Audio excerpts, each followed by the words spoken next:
네, 간밤 시장에 대한 이분의 분석이 또 필요하겠죠. MTN 이항영 전문위원님과 함께 시장에 대한 판단 내려보겠습니다. 안녕하세요. 네, 안녕하세요. 자, 뉴욕 증시 마감 시황에 대한 분석부터 들어보겠습니다. S&P 500 지수가 약세장 진입 초읽기에 들어가 있는 상황인데 아직까지는 그래도 아슬아슬하게 버텨주고 있죠. 네, 맞습니다. 3대 지수는 또 내려왔습니다. 워낙 내려가는 게 익숙한 정도로 지금 시장이 좋지 않은 국면입니다. 말씀하셨던 대로 약세장 진입에 다시 한번 초읽기에 들어가 있기 때문에 지금 5, 60포인트만 더 떨어지면 약세장, 즉 종가로 계산하는데요. 고점 대비 20% 이상 하락하면 우리가 약세장이라고 선언합니다. 10% 하락했을 땐 조정이기 때문에 지금은 조정 장세가 이어지고 있는 그런 구간으로 일단 정리가 되겠고요. 섹터별로 보면 헬스케어나 소재 등 3개 섹터가 올랐지만 이렇게 크게 올라간 것은 또 별로 없습니다. 반면에 필수 소비재라든가 기술주 하락이 오늘도 주됐고요. 필수 소비재는 최근에 3일 연속 유통주가 하락한 것 때문에 유통주가 속해 있기 때문에 이런 것들이 주가 하락의 요인이 되었다라고 이해하시면 좋겠습니다. 유가는 다시 한번 또 반등하는 모습을 보이면서 111달러 선에 다시 한번 재차 들어가 있는 모습입니다. 10년물 금리는 이틀째 하락하면서 2.85% 수준까지 내려가 있습니다. 미국 달러는 그나마 지금 추세적으로 보면 4, 5일째 큰 폭은 아니지만 고점대에 약간은 내려가는 모습이기 때문에 이거에 따른 약간은 숨통을 쓸 수 있지 않을까라는 기대감을 하는 분들도 분명히 있어 보입니다.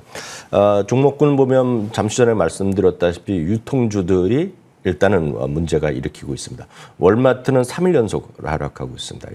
이번 주에 소위 주가의 하락의 주범은 최초는 월마트였고 그다음은 어제 있었던 타깃이었는데요. 개파락한 이후에 이틀 연속 더 떨어지는 모습이었고요. 타겟도 마찬가지입니다. 어저께 25% 하락하면서 무려 1987년 이후 35년 만에 최대 폭으로 하락을 했거든요. 그 이후에 오늘도 다시 한번 5% 하락했고요.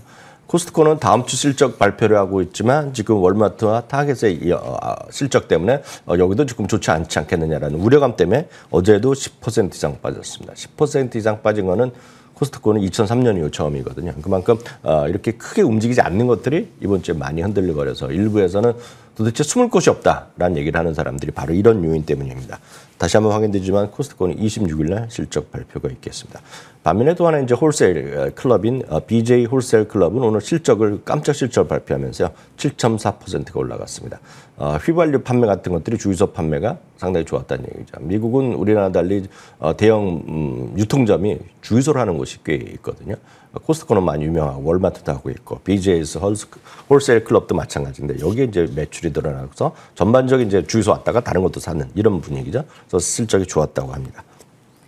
네, 오늘 확실했던 한 가지 특징은 어떤 시장을 움직일 만한 뚜렷한 새로운 소식이 있었던 건 아닌데 그런 가운데 종목별로 그리고 테마 내부적으로 굉장히 가는 종목 따로 가고 못 가는 종목 따로 내려가고 이런 헷갈리는 양상이 나타나는 하루였습니다. 그만큼 시총 상위주들의 등락도 마찬가지로 엇갈렸죠? 네, 맞습니다. 그렇지만 전반적으로 보면 IT 대형주들이 좀 재미없었던 것은 오늘까지 이어지고 있고요. 물론 종목별로 이제 반등하는 것도 있었습니다.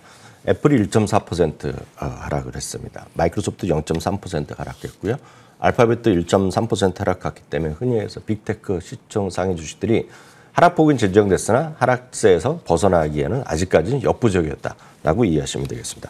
테슬라는 보합 정도에 일단 마감됐고요. 반면에 엔비디아와 AMD는 소폭의 어떤 반등 정도, 강보합 정도로 일단 마감됐습니다. 엔비디아가 1.1% 반등했고요. AMD는 0.4% 올라갔습니다. 반면에 시스코라는 회사가 있습니다. 시스코는 이제 발음은 똑같은데 두 회사가 있습니다. 이제 흔히 얘기해서 네트워크 장비 회사인 시스코입니다. 그 영어로 보면 S로 시작하는 것인데 C로 시작하는 거죠. C로 시작하는 것인데요. 이거는 이제 IT주 중에서 나름 이제 안정적인 회사, 그래서 배당을 많이 주는 회사로 이제 알려져 있는데요. 오늘 이제 실적을 기대 이하로 발표하면서 13.7%가 오늘 하락했습니다. 바이크 좋아하시는 분은 이제 할리 데이비슨을 좋아하시는 분 많이 계신데 우리나라에서도 할리 데이비슨이 지금 주문하면 상당히 그 인기 모델은 몇 달 기다린 걸로 제가 알고 있는데요. 네. 회사 측에서 공식적으로 2주간 생산 및 출하를 중지한다고 발표를 했어요. 다른 이유가 있는 게 아니라 부품 수급이 안 되고 있다. 이런 얘기거든요. 그러다 보니 오늘 할리 데이비슨이 9.2%나 오늘 주가가 하락했고요. 반면에 이제 실적 관련해서 좀 긍정적으로 나온 것 중에 하나는 캐나다 구스입니다. 캐나다 구스는 아시다시피 뭐 비싼 옷이 되겠는데 비싼 쪽으로 이제 분류되는 거죠. 겨울용 외투뿐만 아니라 이제 요즘은 이제 그 봄, 여름 입는 것도 많이 나오는 걸로 알고 있는데요. 기대 이상 실적 발표했고 전세 일반적인 추세지만 값이 올라가더라도 소위 이제 비싼 제품들의 수요는 여전히 유지한다. 그런 얘기를 하면서요. 수요 증가세가 지속되고 있다는 것을 강조했습니다. 그래서 오늘 주가가 10% 가까이 반등한 것이 또 특징이 되겠습니다. 네, 이렇게 개장 전에 실적을 전했던 종목들 먼저 한번 정리를 해봤고요. 다음으로는 시간외 거래에서 애프터마켓에서 실적을 전했던 종목들도 정리해 보도록 하겠습니다. 반도체 장비 대장주로 꼽히는 어플라이드 머티리얼즈 생각보다 좀 실망스럽게 나온 것 같은데 어떤 점이 문제였을까요? 네, 맞습니다. 매출과 이익 모두 기대 이하가 나오면서 시간에서 지금 1, 2% 정도 떨어지고 있습니다. 주당 이익이 1.85달러인데요. 1.9달러가 전망이었고요. 매출도 63.8억 달러가 예상됐는데 62.8억 달러입니다. 여기도 똑같이 소위 공급망 이슈에 대한 지적이 있었습니다. 반면에 오늘은 그 시간에서 상당히 엇갈리면서 긍정적인 것도 꽤 많이 있다는 것도 미리 좀 확인드리겠고요. 팔로알토 네트워크스는 해킹 방지하는 쪽에서 보면 1위 회사입니다. 가장 큰 규모가 큰 회사 중에 하나인데요. 나름은 긍정적인 실적을 발표했습니다. 1.68달러 주당이익에서 1.8달러 수준까지 나왔고요. 매출도 기대 이상 나왔습니다. 실적 가이던스를 기대 이상을 발표하면서 10% 이상 지금 시간에서 일단 반등을 하고 있습니다. 다음은 또 하나 이제 백화점 라인인데요. 로스스토어는 기대 이하의 실적을 발표하면서 주가가 시간에서 20% 떨어지기 때문에 오늘 아마 좀 상대적으로 S&P 500 그런 중에서 기대 이하의 실적 시간에서 많이 떨어진 것은 로스스토어가 많이 빠지고 있습니다. 반면에 이제 브랜드가 뭐 여러 개 있지만 많은 분들이 아실 만한 것의 대표적인 어그죠. 네. 어그를 갖고 있는 것이 이제 데커스 아웃스토어인데요. 완전히 슈퍼 깜짝 실적이 나왔습니다. 주당 1.3달러가 예상됐었는데요. 2.5달러로 거의 2배가 나왔죠. 매출도 6억 3천만 달러 정도 예상인데 7억 3,600만 달러 나오면서 이것도 역시 20% 정도 나왔고 실적 가이던스도 기대 이상 나오면서 시간에서 무려 지금 13%까지 반등을 하고 있습니다. 또 하나 이제 시간에서 반등하고 있는 것은 대표 브랜드는 반스죠. 반스를 갖고 있는 것이 VF 코퍼레이션인데요. 역시 기대 이상의 실적 가이던스를 연간 실적을 기대 이상을 발표하면서 시간에서 4% 정도 반등을 하고 있습니다. 네, 이렇게 의류 테마 쪽에서도 실적 발표가 전해지고 있는데 리테일 안에서도 좀 테마별로 다른 결과가 나오고 있다는 부분 주목을 해주셔야겠습니다. 자, 간밤 시장에 부담을 줬던 또 한 가지 이슈도 체크를 해보겠습니다. 도이체방크에서 S&P 500 지수 연말 목표치를 좀 낮춰 잡았는데 얼마나 크게 조정이 된 걸까요? 네, 아시겠지만 이제 도이치방크도 시장에 대해서 아주 긍정적으로 보는 것은 분명히 아닙니다. 다만 이제 최근 들어서는 모처럼 투자 의견 자체의 목표 주가를 내려왔습니다. S&P 500 기준으로 보면 기존에 5,250이었는데요. 4,750까지 내렸습니다. 4,750만 하더라도 지금 수준에서는 상당히 부담스러운 목표 지수죠. 20%가 넘는데요.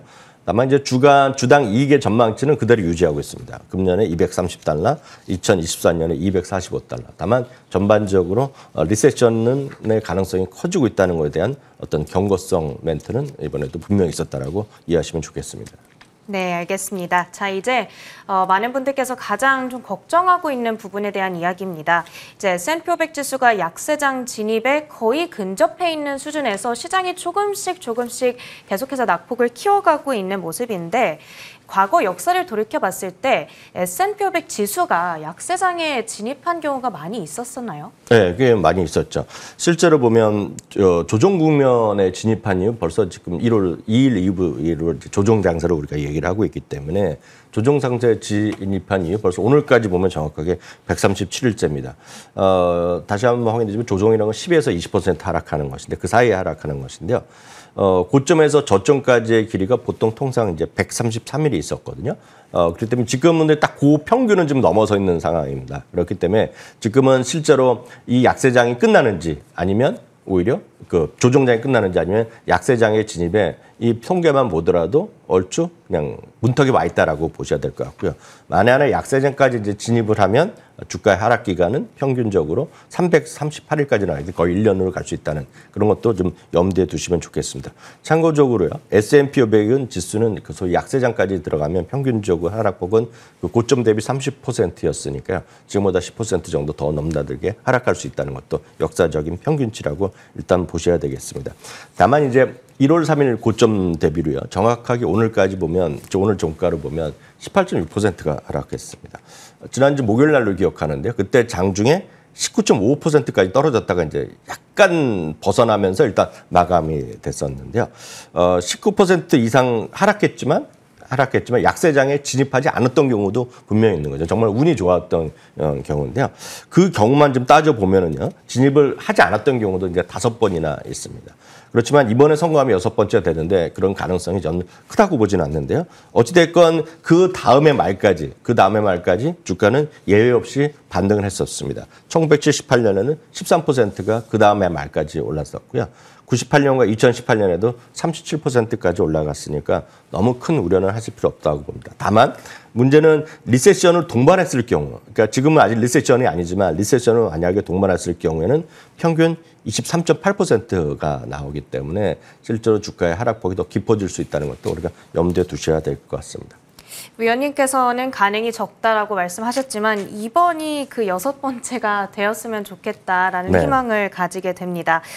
지금 말씀해주신 자료는 이제 1945년부터 따졌을 때 이제 77년의 역사를 통틀어 본 자료인데 조금 더 타임라인을 최근으로 앞당겨서 25년 최근에 어땠을까요? 네, 최근만 좀 좁혀보면 그 결과치가 조금 더 좋지 않습니다. 그러니까 좋지 않다는 것은 좀 더 떨어졌다는 것이 역사적 경험이라는 거죠. 다만 이제 두 구분해야죠. 리세션까지 왔던 경우랑 리세션을 수반하지 않았던 경우입니다. 그래서 이번에도 리세션이 수반하지 않을 가능성이 분명 상대적으로 더 많은데 그건 아무도 가봐야 되는 것 때문에 우리가 알 수가 없는데요. 리세션을 수반하지 않았던 약세장은 3번 있었습니다. 1998년, 2018년, 2018년이었는데요. 그 당시에는 약세장 가더라도 평균 약세장의 폭이 21.3%밖에 안 됐습니다. 반면에 리세션을 수반했던 경우는 2000년과 2007년에서 9년, 2020년 3번이 있는데 그때는 평균 하락폭이 무려 47%까지 났었기 때문에 어찌됐건 리세션을 가지 않아야 되는 것이 우리가 좀 필요한 그리고 기대하는 바다라고 이해하시면 좋겠습니다. 네, 미국 증시에 대한 시황 판단과 자세한 전망에 대한 분석까지 만나봤습니다. MTN 이항영 전문위원님과 함께했습니다. 고맙습니다.